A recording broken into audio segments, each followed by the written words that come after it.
세계가 알고 있는 것처럼 미국이 처음 핵무기를 만들어냈지만 현재 지구상에는 10개 국가가 이 무서운 힘을 손에 넣었습니다.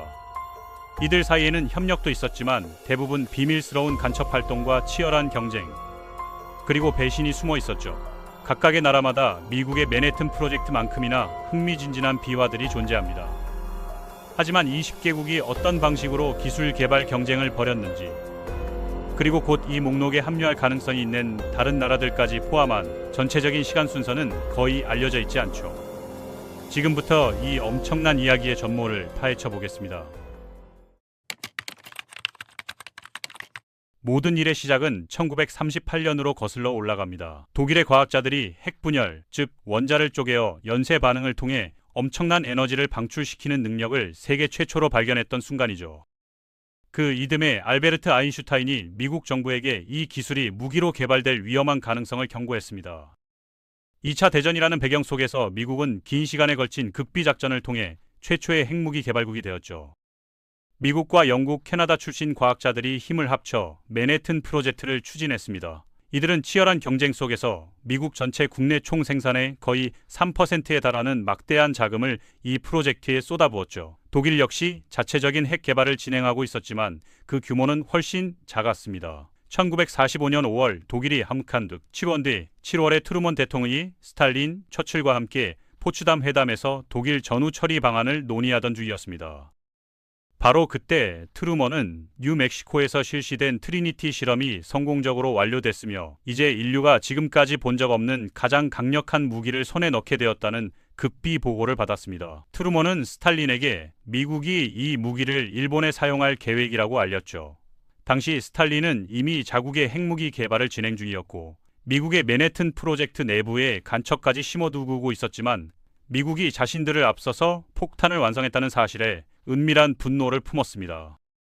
그 다음 달인 8월, 미국은 팻맨과 리틀보이를 일본에 투하해 항복을 강요했고 전쟁은 끝났지만 전 세계적으로는 모든 국가들이 이 기술을 따라잡기 위한 새로운 경쟁이 시작됐습니다. 소련은 1941년 초부터 시작된 기술을 바탕으로 두 번째 핵 보유국이 되었습니다. 독일, 영국, 미국의 과학자들이 핵무기 관련 논문 발표를 중단하면서 이들도 무기 개발에 나서고 있다고 의심했던 거죠. 미국이 일본의 핵 공격을 감행하는 것을 목격한 뒤 소련의 프로그램은 급격히 가속화되었습니다. 그들은 미국을 감시하여 많은 정보를 얻었지만 이중 간첩으로부터 잘못된 정보를 받을 수 있다는 우려 때문에 훔친 미국 설계도를 완전히 신뢰하지는 않았습니다. 결국 많은 독일 과학자들을 포로로 잡아 자체 연구를 대량으로 진행했죠. 그들은 미국 설계도가 정확한지 확인하기 위해 자체 프로젝트를 구축하면서도 동시에 미국 설계를 활용했고 예상보다 빨리 1949년에 성공을 거두었습니다. 소련은 카자흐스탄에서 RDS-1 실험을 성공적으로 완료했습니다. 미국은 더 이상 이 기술에 대한 독점권을 갖지 못했고 이것이 바로 가능한 한 많은 핵무기를 비축하기 위한 미소 간 냉전 군비 경쟁의 시발점이 되었죠. 세 번째 국가는 영국이었습니다. 미국이 두 차례 세계대전에서 나란히 싸운 주요 동맹국이었기 때문에 당연히 도움을 줬을 거라고 생각할 수 있지만 실상은 그렇지 않았습니다. 영국은 1940년에 시작된 튜브 얼로이즈라는 프로젝트를 통해 미국보다 먼저 핵무기에 대한 많은 기초 연구를 개척했습니다. 당시 독일에서 탈출한 독일, 오스트리아, 폴란드 과학자들의 도움을 받았지만 제한된 자원으로 인해 2차 대전에 참여한 영국은 모든 연구를 미국에 넘겼죠. 미국은 이를 맨해튼 프로젝트와 합병시키고 퀘벡 협정에 따라 상당한 양의 연구 자료를 제공받았습니다. 이 협정은 미국과 영국이 개발 완료 후 기술을 서로 공유하고 상호간에 사용하지 않겠다고 명시했습니다. 그런데 1945년 미국이 핵무기를 성공적으로 실험하고 사용했을 때 협정을 일방적으로 종료하고 최종 결과물을 영국과 공유하지 않았죠. 이를 계기로 영국은 자체 핵 개발을 재개했고 이미 많은 연구를 수행했으며 전 세계 우라늄의 상당 부분을 통제하고 있었기 때문에 신속하게 진행할 수 있었습니다. 영국은 1952년 호주 인근 몬테벨로 제도에서 허리케인 작전이라는 코드명의 첫 실험을 성공적으로 완료했습니다. 한편 소련이 1949년 예상보다 훨씬 빨리 핵무기를 개발한 이후 미국은 즉시 열핵무기라는 새로운 형태의 개발에 착수했습니다. 핵분열을 이용해 원자를 쪼개는 일반적인 원자폭탄과 달리 열핵 무기는 핵 융합을 사용해 원자를 결합시킵니다. 이것은 별의 내부에서 일어나는 것과 동일한 과정이며 원자폭탄보다 훨씬 강력하죠. 맨해튼 프로젝트를 이끌었던 오펜하이머 같은 과학자들은 극도의 위험성 때문에 미국이 열핵 무기를 개발하지 말 것을 경고했습니다. 인류에게 미칠 영향과 이 핵무기 경쟁이 어디로 향할지에 대한 우려 때문이었지만 이런 반대에도 불구하고 트루먼 대통령은 1952년 계속 진행하도록 승인했습니다. 미국은 아이비 마이크라는 수소 열핵 폭탄의 첫 실험을 성공적으로 완료했는데 이는 나가사키에 투하된 것보다 450배 이상 강력했습니다. 소련은 1955년에 RD-237이라는 수소 열핵 폭탄을 완성했고 영국은 1957년에 그래플 작전이라는 수소폭탄을 완료했죠. 이 새로운 수소폭탄 위협 때문에 미국은 다음 해인 1958년에 영국과의 핵협력을 재개하기로 결정했습니다. 네 번째 국가는 이미 맨해튼 프로젝트에 몇 명의 과학자를 파견했던 프랑스였습니다. 2차 대전 이후 이스라엘과 협력하여 자체 핵 프로그램을 시작했지만 주로 무기보다는 에너지에 중점을 두고 있었죠. 수에즈 위기의 굴욕과 미소 간 긴장 고조로 인해 프랑스는 독자적인 억제 전략을 원했고 유럽 강대국으로서의 지위를 유지하고 싶어 했습니다. 미국은 영국보다 프랑스가 핵무기를 보유하는 것에 훨씬 더 반대했습니다. 프랑스가 핵무기를 보유할 수 있는 방법에 대해 다소 다른 정책을 가지고 있었기 때문이죠. 프랑스는 거의 완전히 독립적으로 개발했기 때문에 샤를 드골 대통령이 이러한 노력을 주도했으며 프랑스가 진정한 주권국가이자 강대국이 되기 위해서는 핵무기가 필수적이라고 밝혔습니다. 그는 또한 NATO와 미국으로부터의 전략적 독립을 원했습니다. 그들은 니제르, 가봉, 마다가스카르의 식민지에서 우라늄을 공급받았는데 이는 큰 도움이 되었고 2차 대전 이후 폐허가 되었음에도 불구하고 프랑스 과학자들은 쉼 없이 작업했습니다. 그들은 1960년 사하라 사막의 프랑스령 알제리에서 제르부아즈 블레라는 첫 실험을 성공적으로 수행했고 1968년에는 첫 수소폭탄을 개발했습니다. 중국은 미국에 대한 억제력으로 자체 핵무기를 원하는 다섯 번째 국가가 되었습니다. 처음에는 소련으로부터 많은 도움을 받았는데 소련이 중국을 유용한 동맹국으로 여겼기 때문이죠. 그러나 흐루시초프가 스탈린 비판을 시작하자 중국의 마오쩌둥은 흐루시초프의 서방에 대한 보다 신중한 접근이 너무 유약하고 진정한 공산주의 원칙에 부합하지 않는다고 비판했습니다. 이로 인해 두 나라 사이에 균열이 생겼고 흐루시초프는 중국 프로그램에서 모든 지원을 철회하고 나머지 작업을 혼자 하도록 내버려 두었습니다. 중국은 특히 대약진 운동과 문화혁명의 도전에 대처하고 있었음에도 불구하고 인상적인 속도로 개발을 계속했죠. 상당한 자원이 이 노력에 투입되었고 1964년에 중국은 신장 지역의 큰 마른 호수에서 596 프로젝트라고 불리는 첫 원자폭탄을 성공적으로 폭발시켰습니다. 불과 32개월 후에는 첫 수소폭탄을 시험했는데 이것은 어느 나라도 핵 분열에서 핵 융합 폭탄으로 전환한 가장 빠른 속도이기 때문에 인상적이었죠. 여섯 번째 국가는 이스라엘이었습니다. 이스라엘은 세계에서 핵무기 보유를 실제로 인정하지 않았고 핵무기의 존재를 공식 선언한 적이 없기 때문에 아무도 언제 또는 몇 개가 만들어졌는지 정확히 알지 못하지만 많은 세부 사항이 유출되었습니다.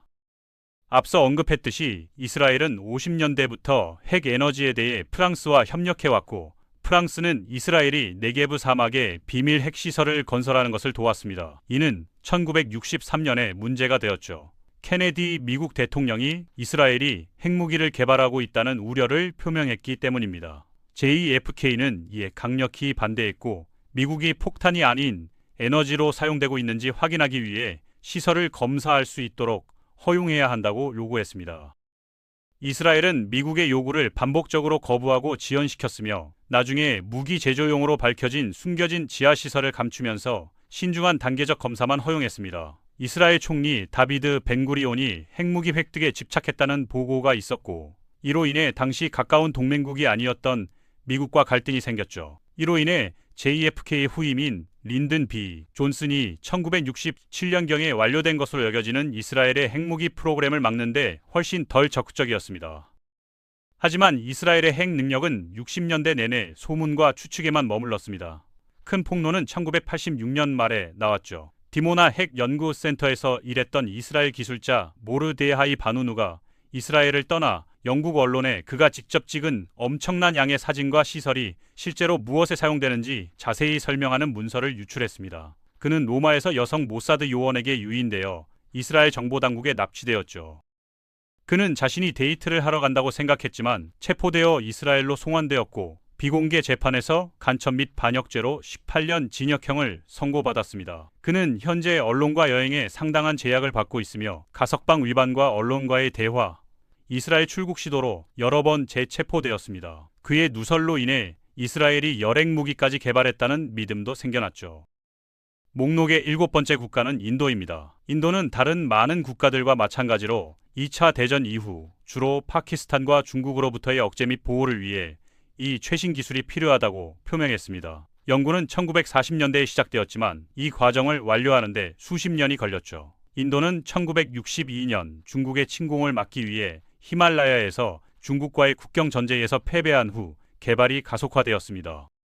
인도는 처음에는 핵 에너지를 개발하고 있었고 캐나다와 미국 같은 국가에서 원자로에 대한 공급을 받으면서 비밀리에 이를 사용하여 무기를 개발했습니다. 첫 실험은 1974년 라자스탄 사막에서 웃는 부처님이라는 코드명으로 평화적인 핵 폭발이라고 불리는 성공적인 실험이었죠. 이 실험은 전 세계적으로 인기를 끌었습니다. 인도가 에너지 목적으로 제공된 캐나다 원자로를 사용했고 핵 확산 금지 조약 NPT에 서명하기를 거부했기 때문에 비난과 제재를 받았습니다. 이는 각국이 그러한 무기의 확산과 사용을 제한하는 규칙을 정하는 데 동의한 것이었죠. 그러나 인도는 미래에 필요할 경우 무기와 방법을 이론적으로 연구하는 동안 기술을 탄두로 완전히 무기화하는 것을 의도적으로 삼갔습니다. 대부분의 인도 정치인들이 활성화된 핵무기를 만드는 데 반대했기 때문에 90년대까지 완료되지 않은 느린 과정이었습니다. 핵무기를 개발한 국가 중 가장 독특한 이야기 중 하나인 남아프리카 공화국이 8번째였습니다. 세계에서 가장 큰 천연 우라늄 매장량 중 하나를 보유하고 있었는데 이는 핵심 재료이며 영국, 프랑스, 잠재적으로 소련과 이스라엘에 공급해왔죠. 대부분은 평화적 에너지 원자로를 위한 것이었지만 일부는 1948년 이후 무기로 사용되었을 가능성이 있습니다. 남아프리카는 핵 에너지 프로그램을 만들었지만 1960년대와 70년대에 나미비아와 앙골라에서도 확산되고 있던 소련의 영향력이 커지면서 무기로 관심을 돌렸습니다. 아파르테이트 정권은 전 세계적으로 비난을 받았고 남아프리카는 정치적으로 고립되었으며 보호를 받을 동맹국이 많지 않았죠. 1977년 그들은 칼라하리 사막에 시험시설을 만들고 폭탄을 거의 터뜨릴 뻔했지만 소련 위성이 이를 발견하고 미국에 보고했을 때 반발과 국제적 압력으로 1979년 시험이 중단되었습니다. 미국 위성은 인도양에 있는 남아프리카가 통제하는 프린스 에드워드 제도에서 2번의 성광을 감지했는데 이것은 벨라 사건이라고 불리며 이스라엘과 남아프리카가 공동으로 실시한 핵실험으로 널리 알려져 있습니다.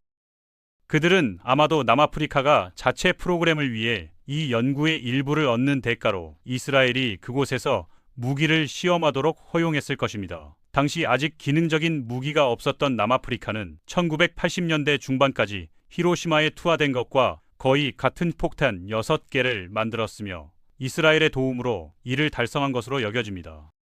아마도 대량의 우라늄 공급을 대가로 남아프리카는 무기에 대해 의도적으로 모호함을 유지했으며 적대적인 세력에 대한 억제력으로 작용하기 위해 이스라엘과 유사한 방식으로 핵무기를 보유하고 있다는 사실을 결코 인정하지 않았습니다. 하지만 90년대에 소련이 붕괴되면서 공산주의 위협으로부터 보호해야 할 필요성이 사라지고 아파르테이트 정권이 종식되면서 다음 정부에 핵무기를 넘기는 것을 두려워하여 역사상 최초로 핵무기를 해체하고 폐기한 국가가 되었습니다. 실제로 핵무기를 보유하고 있었다는 사실을 세계에 인정했고 설계도는 파괴되었으며 농축 우라늄은 핵시설 금고에 보관되었습니다. 2007년에 무장 침입자들이 시설에 침입하여 재료를 훔칠 뻔했지만 저지되었고 오늘날에도 이 무기화된 우라늄이 잘못된 손에 넘어갈까봐 두려움이 있습니다. 파키스탄은 1970년대에 인도와의 전쟁에서 패배한 후 이 과정을 시작한 9번째 국가가 되었습니다. 1971년에 가장 큰 라이벌이었던 인도가 동파키스탄을 방글라데시로 독립시켰죠. 총리는 인도가 폭탄을 만들면 풀이나 잎을 먹더라도 배고프더라도 우리도 하나를 얻을 것이라고 말했습니다. 인도가 1974년에 웃는 부처 실험을 한 후 경제이 시작되었습니다. 따라잡기 위해 압둘 카디르 칸은 네덜란드 핵시설에서 일하는 동안 우라늄을 농축하는 방법에 대한 최고 비밀 정보를 훔쳐 파키스탄으로 가져왔는데 이것이 핵무기 프로그램의 주요 기반이 되었습니다. 또한 폭탄 개발을 위한 전문 지식, 재료, 청사진을 제공한 중국의 상당한 도움을 받았습니다. 이는 중국이 인도 역시 경쟁자 중 하나란 점에 맞서 또 다른 동맹을 원했고 파키스탄에 무기를 제공하는 이점을 보았기 때문이죠. 미국은 파키스탄의 핵무기 프로그램을 막기 위해 거의 아무것도 하지 않았습니다. 처음에는 파키스탄의 능력을 과소평가했지만 파키스탄이 소련의 아프가니스탄 침공에 대한 핵심 동맹이었기 때문입니다. 미국은 동맹을 위험에 빠뜨리고 싶지 않았고 파키스탄이 미국의 군사 자금을 무기 개발에 사용하고 있다는 증거가 늘어나고 있음에도 불구하고 종 눈을 감았습니다. 1998년에 인도는 몇 주 후에 이에 대응하여 열핵판을 포함한 5개의 비평화적 핵탄두를 폭발시켰습니다. 파키스탄은 또한 라스코 산맥에서 지하폭탄 5개를 폭발시켜 최초의 실험을 성공적으로 완료하고 최신 핵무장 국가가 되었죠. 반면 인도는 선제 불사용 정책을 운용하여 억제 목적으로만 사용하고 이러한 무기가 그들에게 사용되면 보복할 수 있다는 점에서 파키스탄은 핵무기를 사용할 권리를 보존하는 선제 사용 정책을 운영하고 있으며 핵무기가 사용되지 않더라도 인도의 핵무기를 사용할 것이라고 밝혔습니다. 이 정책은 많은 국가에 영향을 미치며 파키스탄에게 성공한 것으로 입증되었지만 파키스탄이 어떻게 대응할지 두려워 인도의 많은 갈등에서 인도의 대응이 약해졌습니다. 인도 군 대변인은 파키스탄의 핵 선제 사용 위협으로 인해 인도가 재래식 군사공격을 진지하게 고려하지 못하게 되었다고 말했죠. 앞서 네덜란드 핵 청사진을 훔친 혐의로 언급된 압둘 카디르 칸은 파키스탄 핵 프로그램의 아버지로 불리며 2004년에 북한, 이란, 리비아의 핵무기 기술을 불법 판매했다고 자백했습니다. 이들 국가는 모두 핵 확산 금지 조약 위반 행위를 했기 때문에 이 기술의 통제되지 않은 확산에 대한 전 세계적인 우려가 제기되었죠. 북한은 지금까지 핵무기를 개발한 10번째이자 마지막 국가가 되었습니다. 북한의 김일성은 핵무기가 자신의 정권 생존을 보장하고 세계의 권력을 주장하는 데 중요하다고 생각했습니다.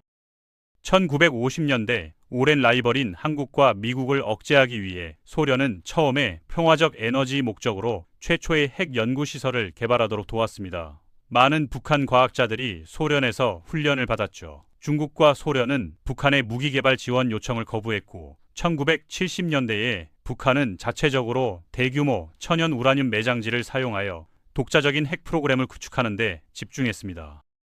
이는 다른 나라에서 공급받을 필요가 없었기 때문에 필수적이었죠. 1980년대에 미국은 북한이 무기 재료의 사용 후 핵연료를 사용하고 있다는 사실을 알게 되었습니다. 1990년대에 북한은 비밀리에 무기를 개발하고 국제원자력기구의 검사를 지연했음에도 불구하고 핵 확산 금지 조약에 서명했습니다. 1994년 미국은 평화적 핵에너지 생산을 허용하는 동시에 현재의 흑연 원자로처럼 무기 제조에 사용하기 매우 어렵게 만드는 경수로를 북한에 제공했습니다. 북한은 처음에는 이 거래에 동의했지만 두 나라 간의 신뢰 부족으로 인해 2002년에 결국 결렬되었죠. 미국은 북한이 비밀리에 우라늄을 농축했다며 합의 위반이라고 비난했고 이로 인해 북한은 공식적으로 핵 확산 금지 조약을 탈퇴하고 무기 프로그램을 계속했습니다. 50년대 소련으로부터 에너지에 대한 초기 지원을 받았고 또한 중국에서 제한적인 지원을 받았지만 가장 중요한 것은 앞서 언급했듯이 2005년 개발에 결정적인 역할을 한 파키스탄이었습니다. 김정일은 기능적인 핵무기를 보유하고 있다고 주장했고 이듬해인 2006년 10월에 첫 핵실험을 성공적으로 마쳤습니다. 비록 그 위력은 0.5킬로톤으로 매우 작았지만 전문가들은 제대로 작동하지 않았고 오작동할 수 있다고 생각했죠. 2009년 김정일의 건강이 급격히 악화되면서 힘을 과시한 것으로 여겨지는 상황에서 그들은 훨씬 더 강력한 두 번째 폭탄을 폭발시켰고 2013년에는 세 번째 폭탄을 터뜨렸으며 2016년과 2017년에는 첫 열핵폭탄을 시험했습니다. 지금까지 자체 핵무기를 만든 10개국이 있지만 동맹을 맺은 다른 국가의 핵무기를 보유한 나라는 훨씬 더 많습니다. 냉전 동안 보호 및 억제를 위해 미국은 벨기에, 독일, 이탈리아, 네덜란드, 터키, 그리스, 덴마크, 그린란드, 한국, 일본, 필리핀, 대만, 캐나다, 모로코, 푸에르토리코에 핵무기를 보관했죠. 이 중 일부는 잠시 동안 사용되었고 일부는 핵무기를 탑재한 차량만 있었지만 대부분은 냉전이 끝날 무렵 제거되었습니다. 미국의 핵무기는 오늘날에도 벨기에, 독일, 이탈리아, 네덜란드, 터키에 남아 있습니다. 소련도 소련공화국에 상당량을 보관했는데 대부분은 우크라이나에 있었고 나머지는 벨라루스와 라트비아 내부에 있었습니다. 리투아니아와 에스토니아, 조지아와 아르메니아, 카자흐스탄, 우즈베키스탄, 투르크메니스탄, 쿠바에도 잠시 보관했죠. 이 모든 것은 소련 붕괴와 함께 제거 및 해체되었지만 2023년에 러시아는 다시 벨라루스에 약 130개의 핵무기를 제공했습니다. 또한 국제적 압력이나 자원 부족으로 인해 자체 핵무기 개발을 시도했지만 포기한 다른 여러 국가가 있습니다. 여기에는 아르헨티나, 브라질, 스웨덴, 루마니아, 알제리, 리비아, 이라크, 이란, 이집트야, 대만, 일본이 포함되죠. 이러한 국가 중 다수는 실제로 기술 개발에 매우 가까웠습니다. 특히 이라크, 시리아, 이란은 상당한 진전을 이루었지만 이스라엘의 미사일과 사이버 공격으로 시설이 파괴되거나 방해를 받았습니다. 이란은 핵무기 개발에 가장 가까운 다음 국가로 널리 추측되지만 경쟁자인 이스라엘은 중동에서 유일한 핵무장 국가이기 때문에 이를 막는 데 매우 적극적이죠. 사우디아라비아의 지도자 무함마드 빈 살만은 의심할 여지 없이 이란이 핵무기를 얻으면 그들도 그렇게 할 것이라고 여러 번 말했습니다. 사우디는 이미 핵에너지 프로그램을 진행하고 있으며 무기를 만드는 데 필요한 자금과 수단을 확실히 갖추고 있죠. 일본은 원한다면 매우 쉽게 핵무기를 만들 수 있는 세계에서 가장 유능한 국가 중 하나로 간주됩니다. 그들은 가장 진보된 핵에너지 기술과 대량의 농축 우라늄 비축량을 보유하고 있지만 현재는 평화주의 정책을 취하고 있습니다. 아르헨티나와 브라질도 매우 개발 완료에 가까워 인프라와 기술을 구축했지만 흥미롭게도 멕시코가 라틴 아메리카 전체가 핵무기를 보유하지 않기로 동의하는 조약을 제안했고 이 지역의 모든 국가가 결국 서명했습니다. 프랑스령 기아나는 기술적으로는 핵무장 국가인 프랑스의 영토이지만 이 영토는 여전히 조약의 일부로 간주되고 프랑스는 그곳에 핵무기를 저장하고 있지 않죠. 그 이후로 남태평양을 포함하는 라로통가 조약, 아프리카 대륙을 포함하는 펠린다바 조약, 중앙아시아를 포함하는 세미팔라틴스크 조약, 동남아시아를 포함하는 방콕 조약, 모든 군사활동을 금지하는 남극 조약과 같이 핵무기를 개발하거나 시험하지 않기로 동의한 유사한 조약이 전 세계적으로 시행되고 있습니다. 그러나 이러한 조약이 유용하지만 대부분의 세계 핵무장 국가는 핵무기를 잠수함에 저장하고 있습니다. 즉, 언제든지 바닷속 어디에나 비밀리에 숨겨져 있다는 의미죠. 이는 국가의 발사시설이 완전히 파괴되더라도 잠수함이 보복할 준비를 하고 있고 공격이 불가능하기 때문에 가장 강력한 억제력 중 하나로 작용합니다. 핵무기를 파괴하고 만드는 것은 1979년 사건에서 본 것처럼 엄청나게 비용이 많이 들고 눈에 띄는 과정입니다. 70년대에 구름 덮개에 가려진 인도양 한가운데에서 일어난 아주 작은 폭발조차도 미국 위성에 의해 포착되었죠. 오늘날 위성의 정교함으로 감시 수준이 얼마 높은지 상상할 수 있을 것입니다. 그 잠수함이 대서양 바닥에서 폭발했을 때에도 미국 해군은 여전히 그것을 감지했습니다. 따라서 세계가 알지 못하는 비밀 핵 프로그램을 갖는 것은 매우 어렵죠. 그러나 그 과정을 완료한 10개국이 있지만 더 많은 국가가 목록에 추가되는 것은 시간 문제일 뿐입니다.